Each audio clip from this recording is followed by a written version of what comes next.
Hello everyone, I am Priyanka Gaur. Welcome back to my channel learning with pace. तो आज का जो हमारा टॉपिक है that is the global influence of the Russian revolution and the USSR. हम यहाँ पर जानेंगे कि रशियन रेवोल्यूशन एंड यूएसएसआर का ग्लोबली क्या इन्फ्लुएंस रहा, क्या इम्पैक्ट रहा।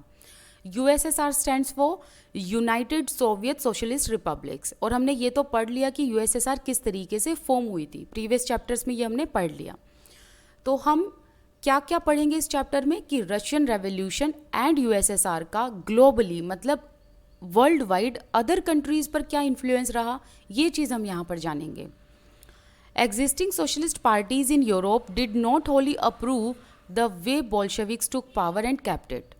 देखो, यूरोप में अदर कंट्रीज़ में भी सोशलिस्ट पार्टीज़ थी। तो बच्चों यहाँ पर ध्यान रखना कि यूरोप में ना सिर्फ रशिया में ही सोशलिस्ट पार्टी नहीं थी, यूरोप में अदर कंट्रीज़ में भी सोशलिस्ट पार्टी थी। तो जो अदर कंट्रीज़ में सोशलिस्ट पार्टी थी ना, उनको बोल्शेविक्स के तरीके पसंद नहीं आ रहे थे, जिस तरीके से बोल्शेविक्स ने रशिया के ऊपर अपनी पावर जमा रखी थी। क्योंकि बोल्शेविक्स क्या कर रहे थे, इन्होंने एक तो वन पार्टी स्टेट बना दिया था, साथ ही साथ रशिया में सेंसरशिप लगा दी थी कि कोई इनके खिलाफ ना बोल पाए ना कोई इनके खिलाफ लिख पाए। इसके अलावा आपने स्टालिन का एग्जाम्पल तो पढ़ा ही है प्रीवियस टॉपिक में कि किस तरीके से इन्होंने लोगों पर अत्याचार किए, कितने लोगों को मरवाया, राइट। तो इसीलिए जो अदर कंट्रीज़ में सोशलिस्ट पार्टी थी ना, उनको बोल्शेविक्स के तौर तरीके पसंद नहीं आ रहे थे। बोल्शेविक भी एक सोशलिस्ट पार्टी थी, ध्यान रखना।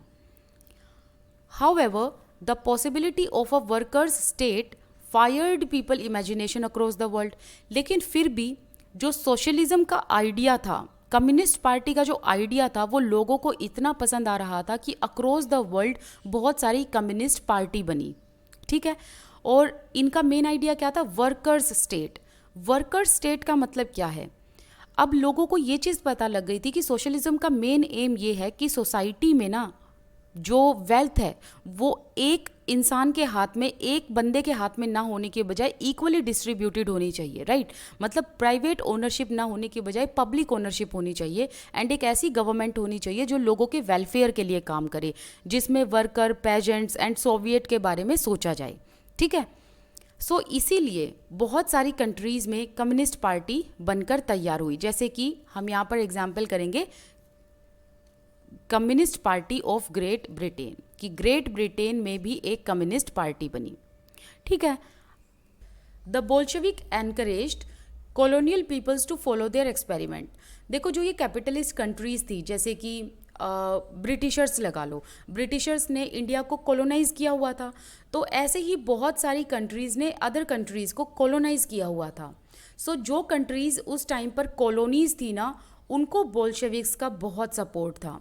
बोल्शेविक्स ने उन सभी कंट्रीज़ को जो कॉलोनाइज थी उनको कहा कि सोशलिज्म जो है वो अपनाओ और फ्रीडम मूवमेंट करो, ताकि आप इन कैपिटलिस्ट कंट्री के कैप्चर से छूट जाओ, right. Many non Russian from outside the USSR participated in the conference of the people of the East 1920। देखो, 1920 में एक कॉन्फ्रेंस बुलाई गई जिसको क्या कहा गया? Conference of the peoples of the East 1920। और इस कॉन्फ्रेंस में यूएसएसआर के लोग तो थे ही, इसके अलावा नॉन रशियन पीपल भी थे जिन्होंने इस कॉन्फ्रेंस में हिस्सा लिया।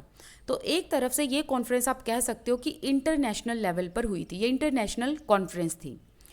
और ये जब कॉन्फ्रेंस हुई ना, तो बोल्शेविक ने एक कॉमिटर्न फाइंड आउट की, ठीक है। और ये एक इंटरनेशनल यूनियन थी जिसमें प्रो बोल्शेविक सोशलिस्ट पार्टीज़ ने पार्टिसिपेट किया था। मतलब एक ऐसी कॉमिटर्न बनाई जो बोल्शेविक्स को सपोर्ट करते थे, वो सभी के सभी इस कॉमिटर्न के मेंबर थे। सो दैट मीन्स इस कॉमिटर्न में वो लोग थे, वो प्रो बोल्शेविक्स थे जो बोल्शेविक की आइडियोलॉजी को सपोर्ट करते थे। तो जो ये कॉन्फ्रेंस हुई थी ना, इसमें जब ये कॉमिटर्न बनाई गई, तो इस कॉमिटर्न का मेन एम क्या था? ठीक है, हर मीटिंग का कोई ना कोई तो एम होता ही है। तो इसका मेन एम क्या था? इसका मेन एम ये था कि जो इंटरनेशनली कैपिटलिस्ट कंट्री हैं उनको ओवरथ्रो किया जाए, क्योंकि ये इंटरनेशनल कैपिटलिस्ट कंट्रीज़ वर्कर्स के खिलाफ है, प्रोलेटेरियन के खिलाफ हैं। एंड इसके अलावा बोल्शेविक ये चाहते थे कि इंटरनेशनल लेवल पर सोवियत स्टेट क्रिएट हो, राइट। तो जो भी इसके मेंबर थे उनमें से कुछ लोगों को तो एजुकेशन दी गई, कहाँ पर दी गई, यूएसएसआर का जो ये communist university of the workers of the east है यहाँ पर। अब जैसे ही सेकेंड वर्ल्ड वॉर का आउटब्रेक होता है तो यूएसएसआर ने सोशलिज्म को एक global face and world stature पर लाकर खड़ा कर दिया। मतलब ये कह सकते हो आप कि इंटरनेशनल लेवल पर सोशलिज्म को स्टैब्लिश कर दिया था। Yet by the 1950, it was acknowledged within the country that the style of government in USSR was not keeping with the ideals of Russian Revolution. देखो, हर रेवोल्यूशन के कुछ आइडियल्स होते हैं, कुछ एम होता है। वैसे ही रशियन रेवोल्यूशन का भी अपना एक आइडियल था, एक एम था या एक विज़न था। क्या एम था? कि सभी लोगों को फ्रीडम मिलेगी, इक्वालिटी होगी, राइट। तो इस तरीके के कुछ एम थे। लेकिन पाया ये गया 1950s में कि यूएसएसआर की जो गवर्नमेंट है, यूएसएसआर में जो गवर्नमेंट है, ये गवर्नमेंट कंट्री में इन आइडियल्स को फॉलो नहीं कर रही, बल्कि डिक्टेटरशिप को फॉलो कर रही है। ना ही यहाँ के सिटीजन्स को फ्रीडम मिल रही है, ना ही इक्वालिटी मिल रही है। ऊपर से सेंसरशिप और लगा दी है ताकि गवर्नमेंट के खिलाफ ना कोई बोल पाए, ना कोई लिख पाए। सो 1950s में ये पाया गया कि यूएसएसआर की जो गवर्नमेंट का स्टाइल है ना कंट्री को कंट्रोल करने का, वो इन आइडियल्स पर बेस्ड नहीं है। In the world socialist movement to it was recognised that all was not well in Soviet Union. अब सोशलिस्ट मूवमेंट जो हुआ उसमें भी यही पाया गया कि सोवियत यूनियन में सब कुछ ठीक नहीं चल रहा। हालांकि ये एक पहले बैकवर्ड कंट्री थी that had become a great power, जो आज के टाइम पर एक ग्रेट पावर के तौर पर सामने उभर कर आई। It's industries and agricultural had developed and the poor were being fed. और यहाँ पर इंडस्ट्रीज एंड एग्रीकल्चरल प्रोडक्शन बहुत देखने को मिला। मतलब इंडस्ट्रीज जो थी इसमें इकोनॉमिक ग्रोथ डबल देखने को मिला, एग्रीकल्चरल प्रोडक्शन बहुत देखने को मिला। इसके अलावा यहाँ पर जो पुअर पीपल थे उनको फीड किया जा रहा था। मतलब यूएसएसआर में कोई भी एक ऐसा इंसान नहीं था जिसे खाना नहीं मिल रहा था। बट ये भी पाया गया कि भले ही कितना डेवलपमेंट हुआ हो, चाहे ये बैकवर्ड से अब एक ग्रेट पावर हो या फिर यहाँ पर हर एक इंसान को खाना मिल रहा हो, इसके अलावा यहाँ पर क्या था कि जो सिटीजन्स थे ना उनको इसेंशियल फ्रीडम नहीं थी। जो फ्रीडम लोगों को बाय बर्थ मिलती है वो फ्रीडम इनको नहीं दी गई थी, क्योंकि पॉलिसीज़ काफ़ी रिप्रेसिव थी जो लोगों को फॉलो करनी पड़ती थी। अगर लोग गवर्नमेंट के अगेंस्ट आवाज़ उठाते थे तो उनको एग्जीक्यूट कर दिया जाता था या फिर कंट्री से बाहर भेज दिया जाता था या एग्जाइल कर दिया जाता था। समझ रहे हो आप? इस तरीके की पॉलिसी थी। जैसा कि हमने स्टालिन के टाइम पर देखा कि किस तरीके से उसने लोगों को मरवा दिया था, काफ़ी इनोसेंट की जान उसने ले ली थी, फॉल्स कन्फेशन करा दिए थे जो भी उसके खिलाफ बोलता था। ठीक है, सो ये सब चीज़ें हमें देखने को मिली। अब by the end of 20th century जो यूएसएसआर की इंटरनेशनल रेप्यूटेशन थी ना कि ये एक सोशलिस्ट कंट्री है, सो इसकी रेप्यूटेशन अब कहीं ना कहीं डिक्लाइन होने लगी थी। Though it was recognised that socialist ideals still enjoyed respect among its people. लेकिन यहाँ के लोग अभी भी इनको रिस्पेक्ट करते थे और ऑब्वियसली सी बात है क्यों नहीं लोगों को ये पसंद आएंगे, क्योंकि कहीं ना कहीं ये इक्वालिटी की बात करते थे। वो बात अलग है कि इनकी जो गवर्नमेंट थी उन्होंने ढंग से काम नहीं किया, ढंग से कंट्रोल नहीं किया, क्योंकि लोगों की जो इसेंशियल फ्रीडम थी वो उनसे छीन ली थी।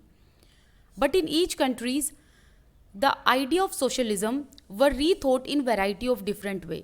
बट अदर कंट्रीज़ में, रशिया के अलावा जो अदर कंट्रीज़ थी, उन्होंने सोशलिज्म को रीथॉट दिया। रीथॉट मतलब सब लोग इस आइडिया को अलग अलग तरीके से अप्लाई करते थे अपनी कंट्री में, अलग अलग तरीके से इसकी डेफिनेशन देते थे। ठीक है, तो इस तरीके से सबके अलग अलग विज़न थे सोशलिज्म को देखने के। अब हम यहाँ पर पढ़ेंगे कि इंडिया में रशियन रेवोल्यूशन के बारे में क्या क्या लिखा गया एंड रशियन रेवोल्यूशन का इंडिया पर क्या इम्पैक्ट पड़ा। देखो, बहुत सारे ऐसे इंडियंस थे जो रशियन रेवोल्यूशन से काफ़ी इंस्पायर हुए थे। इनफैक्ट कुछ इंडियंस तो ऐसे थे जिन्होंने कम्युनिस्ट यूनिवर्सिटी को अटेंड किया था ताकि वो कम्युनिज्म के बारे में अच्छे से जान सकें, रशियन रेवोल्यूशन के आइडियल्स को अच्छे से समझ सकें।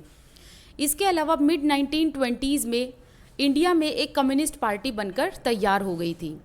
अब यहाँ की जो ये कम्युनिस्ट पार्टी थी, ये सोवियत कम्युनिस्ट पार्टी के लगातार टच में रहती थी। इनफैक्ट जो वर्ल्ड वाइड कम्युनिस्ट पार्टी थी ना, वो एक दूसरे के टच में रहा करते थे। इसके अलावा हमारे यहाँ पर बहुत सारे ऐसी पर्सनैलिटी या बहुत सारे ऐसे फिगर्स थे या ऐसे लोग थे जो पॉलिटिक्स एंड कल्चर से काफ़ी जुड़े हुए थे और इन लोगों ने सोवियत एक्सपेरिमेंट में बहुत ज़्यादा इंटरेस्ट लिया और ये रशिया भी गए थे, जैसे कि जवाहरलाल नेहरू, रविंद्रनाथ टैगोर। इन लोगों ने सोवियत सोशलिज्म के बारे में बहुत कुछ लिखा है। इनफैक्ट इंडिया में बहुत सारी ऐसी राइटिंग्स हमें देखने को मिली जिसमें हम कह सकते हैं कि हमें सोवियत रशिया के बारे में बहुत कुछ जानने को मिलता है। जैसे कि हिंदी की अगर हम बात करें तो आर.एस. अवस्थी ने 1920 एंड 1921 के टाइम पीरियड में एक तो कौन सा वर्क लिखा था, रशिया रेवोल्यूशन। दूसरा लिखा Lenin, his life and his thought. तीसरा कौन सा वर्क लिखा, द रेड रेवोल्यूशन। फिर इसके अलावा एस.डी. विद्यालंकार ने the rebirth of Russia and the Soviet state of Russia, ये 2 वर्क लिखे। एंड हिंदी के अलावा बहुत सारी ऐसी लैंग्वेजेस में भी हमें सोवियत रशिया के बारे में देखने को, सुनने को और पढ़ने को मिलता है, जैसे कि बंगाली, मराठी, मलयालम, तमिल, तेलुगु। इन सभी लैंग्वेजेस में सोवियत रशिया के बारे में हमें देखने को, पढ़ने को मिलता है। अब शौकत उस्मानी जो हैं वो रशिया जाते हैं और अपना व्यू पॉइंट लिखते हैं कि इन्होंने रशिया में क्या देखा। For the first time in our lives, मतलब पहली बार हमने अपनी ज़िंदगी में ये देखा कि जो यूरोपियंस थे वो एशियंस के साथ फ्रीली मिक्स हो रहे थे। फ्रीली मिक्स होने का मतलब क्या है कि वो लोग रेसिज्म नहीं कर रहे थे, काले गोरे में किसी भी तरीके का कोई फ़र्क नहीं कर रहे थे। On seeing the Russians mingling freely with the rest of the people of the country, we were convinced that we have come to a land of real equality. और जब हमने ये देखा कि रशियन पीपल सभी लोगों के साथ फ्रीली मिक्स हो रहे हैं विदाउट एनी बायसनेस, तो हमें ये समझ में आया कि हम एक ऐसी दुनिया में हैं जहाँ पर रियल इक्वालिटी एग्जिस्ट करती है। अब शौकत उस्मानी कहते हैं कि इतना सब देखकर कहीं ना कहीं एक ये ट्रू लाइट देखने को मिलती है, एक होप देखने को मिलती है कि अब जो फ्रीडम है वो सही मायने में देखी जा सकती है। यहाँ पर पॉवर्टी होने के बावजूद भी, मतलब वो पॉवर्टी जो काउंटर रेवोल्यूशनरी ने इम्पोज की, इम्पीरियलिस्ट ने इम्पोज की, मतलब ऐसी कंट्रीज़ जो दूसरों को दबाती हैं, ठीक है। तो रशियन रेवोल्यूशन को बहुत सारे ऐसे काउंटर अटैक देखने को मिले, बट फिर भी जो यहाँ के लोग थे वो काफ़ी ज़्यादा जोवियल एंड सेटिस्फाइड थे पहले से, क्योंकि यहाँ पर जो ये रेवोल्यूशन हुआ था ये एक तो इन आम लोगों ने शुरू किया था, दूसरा यहाँ पर रेवोल्यूशन की वजह से इन लोगों में कॉन्फिडेंस एंड फियरलेसनेस देखने को मिलता है।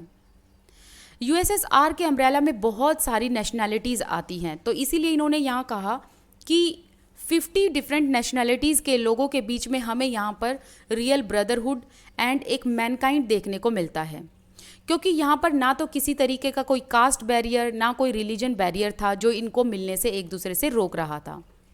Every soul was transformed into an orator. अब ये लोगों में इतना कॉन्फिडेंस एंड इतने फियरलेस हो गए थे कि हर एक इंसान जो है अब वो एक ओरेटर बन चुका था, चाहे वो वर्कर हो, पेजेंट हो, सोल्जर हो, सभी लोग ऐसे बातें करते थे जैसे कि प्रोफेशनल लेक्चर दे रहे हों, ठीक है। सो ये सब शौकत उस्मानी ने लिखा। अब रविंद्रनाथ टैगोर रशिया में जो देखते हैं वो बताते हैं। ये कहते हैं कि यूरोपियन कंट्रीज़ में से एक मॉस्को ऐसी कंट्री थी जो अदर यूरोपियन कैपिटल से लेस क्लीन दिखती थी, मतलब इतनी साफ़ सुथरी नहीं थी। और यहाँ पर जो लोग भागे दौड़े स्ट्रीट पर घूमते थे वो भी इतने साफ़ सुथरे और अच्छे नहीं दिखते थे। रीज़न बीइंग कि यहाँ पर वर्कर क्लास ज़्यादा थी। And here the masses have not in the least been put in the shade by gentlemen. और जो यहाँ की आम जनता थी वो जेंटलमैन की शेड में रहना पसंद नहीं करती थी, क्योंकि ये लोग नेचुरल मूवमेंट करते थे। And those who lived in backward for ages have come forward, मतलब वो लोग जो पहले कभी डेप्राइव्ड थे, जो पीछे रहे, अब वो आगे आकर अपनी बात कहने लगे थे। तो अब रविंद्रनाथ टैगोर कहते हैं कि मैं इन लोगों को देखकर काफ़ी हैरान हूँ, क्योंकि इन लोगों को देखकर मुझे अपनी कंट्री के पेजेंट एंड वर्कर याद आए।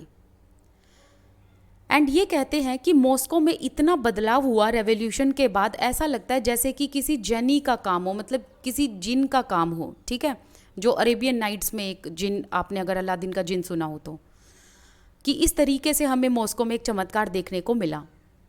ये कहते हैं कि 1 डेकेड अगो यहाँ पर एक रेवोल्यूशन हुआ था, लेकिन यहाँ पर जो लोग हैं मॉस्को में, इन्होंने इग्नोरेंस हटा दी और ये लोग नॉलेजेबल हो गए, राइट। लेकिन मुझे देखो कि मैं एक ऐसा अनफॉर्चुनेट इंडियन, मतलब एक इतना अभागा मैं भारतीय जो ये सब देख रहा हूँ कि यहाँ पर लोग पहले इलिटरेट थे, हेल्पलेस थे, हंगरी थे, जैसे कि हमारे यहाँ पर लोग इलिटरेट हैं, हेल्पलेस हैं, हंगरी हैं।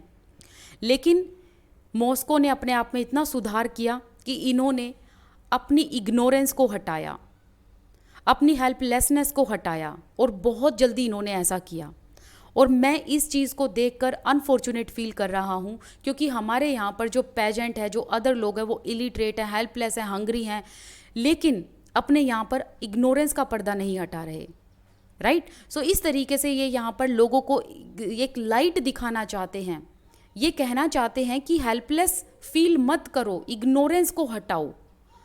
ओके, सो इस तरीके के इनके यहाँ पर विचार देखने को मिलते हैं। और एक चीज़ यहाँ पर ध्यान रखना कि रविंद्रनाथ टैगोर जी यहाँ पर 1930 के भारत को, मतलब इंडिया जब 1930 में जैसा था, उसको कंपेयर करते हैं रशिया के उन हालातों से जो रशिया में हालात थे 1917 से पहले। और रशिया ने इतनी जल्दी अपने यहाँ बदलाव किए कि 1917 से लेकर 1930 के बीच बीच में यहाँ पर जो लोग थे वो उन्होंने अनपढ़ता हटा दी थी। मतलब यहाँ पर लोग पहले अनपढ़ थे, इग्नोरेंस में रहते थे, तो अब इन्होंने क्या करा, यहाँ पर गरीबी हटा दी रशियन पीपल ने। खासकर मॉस्को का यहाँ पर एग्जाम्पल दिया है कि इन्होंने गरीबी हटा दी, ये लोग अब लिटरेट हो गए थे, पढ़ लिखने लगे थे, इग्नोरेंस हटा दी थी इन्होंने, राइट। भूखमरी हटा दी थी इन लोगों ने। लेकिन इंडिया का यहाँ पर ये कंपैरिजन करते हैं कि 1930 में आज भी इंडियंस जो हैं वो इलिटरेट हैं, हेल्पलेस हैं, हंगरी हैं एंड ब्रिटिश रूल के अंडर दबते जा रहे हैं। सो यहाँ पर एक ये कंपैरिजन करते हैं 1930 के इंडिया को 1917 के आसपास के रशिया के टाइम से, ठीक है। सो इसीलिए ये यहाँ पर लिखते हैं कि ये कहीं ना कहीं एक ऐसे लगता है कि ये जिन का काम है कि इतना जल्दी बदलाव यहाँ के लोगों में देखने को मिला। तो मैं ये सब देखकर बहुत एस्टोनिश हूँ, मतलब बहुत आश्चर्यचकित हूँ, क्योंकि ऑब्वियसली सी बात है रविंद्रनाथ जी ये चाहते थे कि हमारे यहाँ पर भी जो इंडियन पीपल हैं वो लिटरेट हों, ठीक है, और यहाँ पर भी फैमीन चला जाए, लोग अपनी स्वतंत्रता से जिएं, लोगों के पास बेसिक राइट हो। सो उसी की यहाँ पर ये बात कर रहे हैं। चलिए फिर आज का जो हमारा ये जो टॉपिक है ये कंप्लीट होता है, हमारा पूरा सेकंड चैप्टर कंप्लीट हो चुका है। अब जो नेक्स्ट वीडियो होगी उसमें मैं सारे के सारे जो मैंने सेकंड चैप्टर के पार्ट बना रखे हैं उसको मैं एक वीडियो में कंपाइल कर दूंगी, ताकि आप लोगों को पार्ट्स में देखने में अगर दिक्कत होती है तो आप कंपाइल वाली वीडियो देख लो। This side Priyanka Gaur, I wish you all the best, keep learning. Thank you so much for watching this video. अगर आपको ये वीडियो पसंद आई तो प्लीज़ एक लाइक का बटन जरूर दबा दीजिएगा। इसी के साथ साथ मेरे साथ इंस्टाग्राम पर जुड़ सकते हो। इंस्टाग्राम का लिंक आपको डिस्क्रिप्शन बॉक्स में फर्स्ट कमेंट सेक्शन में मिल जाएगा, और आप अपने यहाँ पर स्क्रीन पर भी इंस्टाग्राम का यूज़र नेम देख सकते हैं। आपके कोई भी जनरल डाउट है मुझे आप वहाँ पर बता सकते हैं। चलिए मिलते हैं नेक्स्ट वीडियो में थर्ड चैप्टर पर।